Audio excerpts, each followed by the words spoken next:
अस्सलाम वालेकुम, मेरा नाम डॉक्टर अवैस अनवर है और 9th क्लास बायोलॉजी में हम चैप्टर नंबर 3 डिस्कस कर रहे हैं, जिसमें बायोडाइवर्सिटी के अंदर हम बात कर चुके हैं डेफिनेशन एंड इंट्रोडक्शन से रिलेटेड।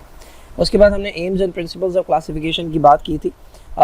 थोड़ी सी बात हमने पहले करनी है रिलेटेड टू कि ये जो सिस्टम है हमारे पास क्लासिफिकेशन का, उसकी हिस्ट्री क्या है, और उसके बाद फिर हम बात करेंगे फर्दर के 2 किंगडम और फिर 3 किंगडम, 4 किंगडम और फिर 5 किंगडम के ऊपर ना। ये बहुत छोटे से टॉपिक है। हिस्ट्री ऑफ क्लासिफिकेशन के अंदर बेसिकली ये बताया जा रहा है कि जो क्लासिफिकेशन का सिस्टम हम आज यूज़ करते हैं, ये किन की मरहून मिन्नत है, किन्होंने इस पर काम किया था। तो 2 नाम जो है वो हमें सुनने को मिलते हैं।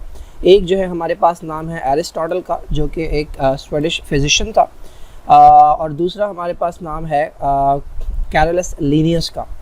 ना कैरोलस लीनियस जो है ये आगे भी आपको दोबारा सुनने को मिलेगा। एरिस्टोटल जो है इसके बारे में ये कहा जाता है कि इसने 2 चीज़ें जो है जो आज हम इस्तेमाल करते हैं उनकी बुनियाद रखी थी क्लासिफिकेशन के लिए। नंबर 1, हम क्लासिफिकेशन ऑफ ऑर्गेनिज्म करते हैं बाय टाइप, डिफरेंट टाइप के ऑर्गेनिज्म को क्लासीफाई करते हैं डिफरेंट तरीके से। And number 2, binomial definition.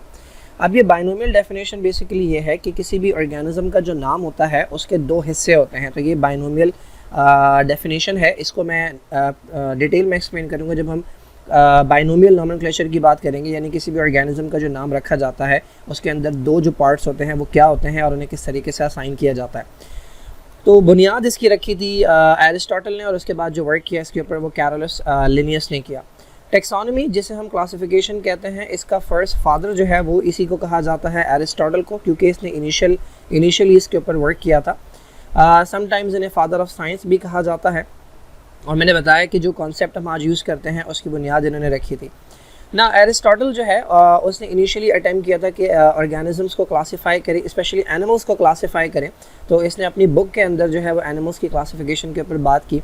इसने एनिमल्स को ग्रुप किया on the basis of what. पहला जो फीचर था वो था सिमिलैरिटीज़, मिलते जुलते कैरेक्टर्स की बेसिस के ऊपर इसने एनिमल्स को एक ग्रुप के अंदर रखा या एक ग्रुप को दूसरे ग्रुप से सेपरेट किया। दूसरी जो प्रॉपर्टीज़ ने यूज़ की वो ऐसे एनिमल्स जो जिनके अंदर ब्लड इससे मिला और ऐसे एनिमल्स जिनके अंदर ब्लड नहीं मिला। तो ये एक क्राइटेरिया इसने इस्तेमाल किया। दूसरा क्राइटेरिया जो था वो ये था कि एनिमल्स को इसने क्लासीफाई किया ऑन द बेसिस ऑफ कि वो रहते कहाँ हैं। पानी के अंदर रहने वालों को अलग क्लासीफाई किया गया और ज़मीन के ऊपर रहने वालों को अलग क्लासीफाई किया। तो हमने इनिशियली जब बात की थी कि क्या वो प्रिंसिपल्स होते हैं, तो हमने देखा था कि सिमिलर और डिसिमिलर कैरेक्टर्स के ऊपर बात होती है। तो कोई भी चीज़ जो है उसे आप बुनियाद बनाकर जो है ऑर्गेनिजम्स को डिफरेंट ग्रुप्स के अंदर डिवाइड कर सकते हैं। तो यहाँ पर 3 हमें नज़र आ रहे हैं। नंबर 1 सिमिलैरिटीज़ की बेसिस के ऊपर, नंबर 2 ब्लड की प्रेजेंस और एब्सेंस की बेसिस के ऊपर, एंड नंबर 3 जहाँ पर ये इनका जो लिविंग कंडीशंस है, एक्वाटिक है या फिर टेरेस्ट्रियल है, उस बेसिस के ऊपर। एक और नाम जो ये हमारे पास एरिस्टोटल है, ये फ़िलासफ़र थे, बहुत मशहूर फ़िलासफ़र थे ना। एक और नाम जो हमारे पास आता है क्लासिफिकेशन की जब बात होती है तो वो है अबू उस्मान उमर अल जहीज़। ये अरब जूलॉजिस्ट थे और इन्होंने भी इससे रिलेटेड जो है वो वर्क किया। इनके बारे में कहते हैं कि ये एनिमल्स को जो है वो ज़िबा किया करते थे ताकि उनको स्टडी कर सकें उनके इंटरनल ऑर्गन्स की, क्योंकि जाहिर सी बात है आप हमेशा एक्सटर्नल फीचर्स की बेसिस के ऊपर क्लासीफाई नहीं कर सकते, आपको इंटरनल स्ट्रक्चर्स जो हैं वो भी देखने पड़ते हैं। इनके बारे में ये भी कहा जाता है कि एम्ब्रियोलॉजी से रिलेटेड थोड़ा बहुत वर्क इन्होंने किया। ये ओपन किया करते थे प्रेग्नेंट जो एनिमल्स होते हैं, ताकि देख सके कि एम्ब्रियो जो है वो किस तरह से फॉर्म हुआ है, कहाँ पर वो अटैच है। तो इनकी भी किताब है जो कि किताब अल हैवान के नाम से है, बुक ऑफ एनिमल्स। ये ज़ूलॉजी की काफ़ी मशहूर किताब है।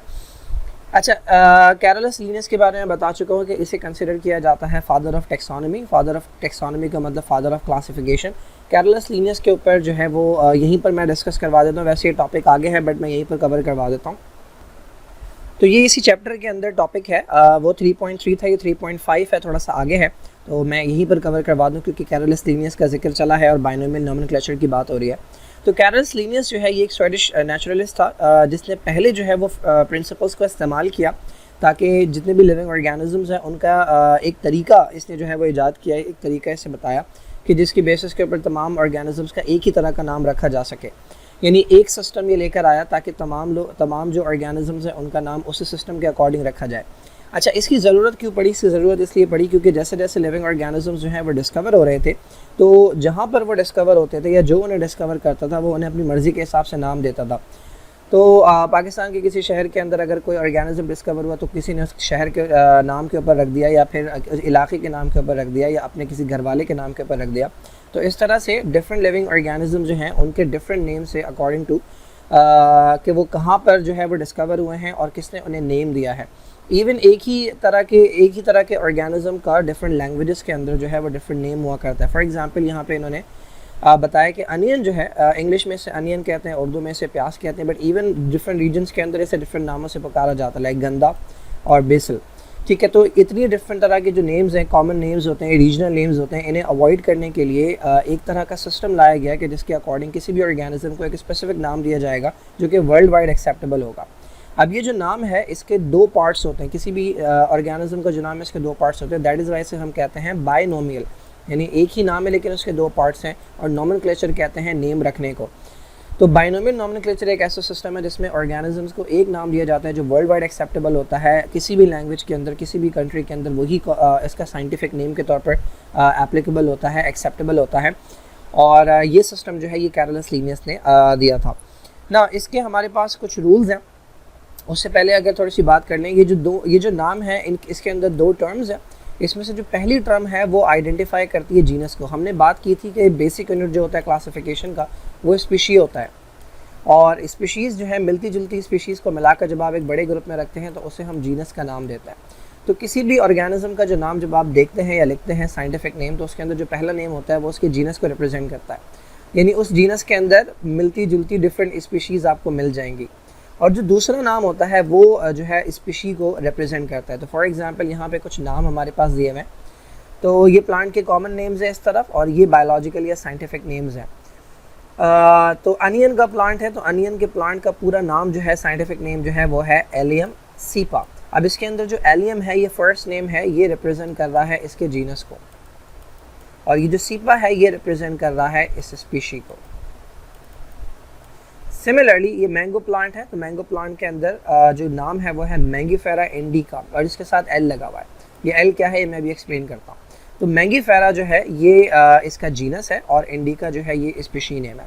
सिमिलरली अगर आप एनिमल्स के अंदर देखें तो फ्रॉक का जो नाम है बहुत कॉमनली यूज़ किया जाता है, राना टिग्रीना। तो राना जो है इसके जीनस का नाम है, और टिग्रीना जो है इसके स्पीशी का नाम है। कैट का जो नाम है वो है फीलिस कैटस। तो फीलिस जो है ये इसके जीनस का नाम है, और कैटस जो है ये इसकी स्पीशी का नाम है। सिमिलरली हाउस फ्लाई मस्का डोमेस्टिका। अब इसके कुछ रूल्स है बाइनोमियल नॉमेनक्लेचर के अंदर। जब आप किसी भी ऑर्गेनिज्म का नाम रखते हैं या उसे लिखते हैं तो उसके कुछ रूल्स होते हैं, तो वो रूल्स देख लेते हैं। सबसे पहला जो हमारे पास है कि किसी भी साइंटिफिक नेम को जब आप लिखते हैं तो उसे आप इटैलिसाइज करते हैं, यानी उसे आप टेढ़ा लिखते हैं, सीधा नहीं लिखते। यहाँ पर अगर आप देखें तो ये इंसान का नाम लिखा हुआ है, तो होमो जो है इसके जीनस का नाम है पहला वर्ड, और सेपियन जो है ये स्पीशी का नाम है। तो दोनों जो है ये टेढ़े हैं, बाकी पूरी लाइन जो है वो स्ट्रेट नज़र आ रही है, लेकिन इसको इटैलिसाइज किया गया। तो अगर आप प्रिंट कर रहे हैं तो आप कंप्यूटर से यूज़ कर रहे हैं, कंप्यूटर यूज़ कर रहे हैं तो आप इसे इटैलिक में लिखेंगे, और अगर आप हैंड रिटन लिख रहे हैं तो उसे अंडरलाइन करेंगे। तो अगर आप हैंड रिटन लिख रहे हैं तो स्ट्रेट लिख के आप इसे अंडरलाइन करेंगे ताकि पता लगे कि ये साइंटिफिक नेम है। फर्स्ट वर्ड में पहले भी बात हो चुकी है कि वो रिप्रेजेंट करता है जेनेरिक या जीनस को रिप्रेजेंट करता है, और ये हमेशा स्टार्ट होता है कैपिटल लेटर से।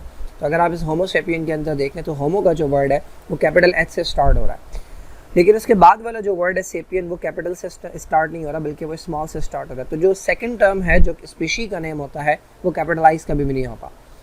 थर्ड पॉइंट क्या है, जब भी आप साइंटिफिक नेम को पहली बार लिखेंगे, फॉर एग्जांपल आप किसी ऑर्गेनिज्म की बात कर रहे हैं और उस ऑर्गेनिज्म का नाम जो है वो पैराग्राफ में बार बार आ रहा है, तो सब पहली बार जब आप लिखेंगे तो आप उसका पूरा नाम लिखेंगे, लेकिन उसके बाद अगर आप रिपीट कर रहे हैं तो आप उसे एब्रीविएट कर सकते हैं।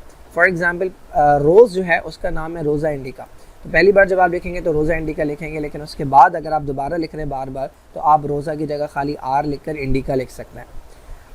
अच्छा, इसके अलावा कई बार ऐसा होता है कि स्पीशी के नाम के साथ जो है वो ऑथर का नेम, जिसने उसका नाम लिखा है, जिसने उसका नाम जो है वो लिखा था या सजेस्ट किया था, उसका नाम जो है वो अपीयर होता है।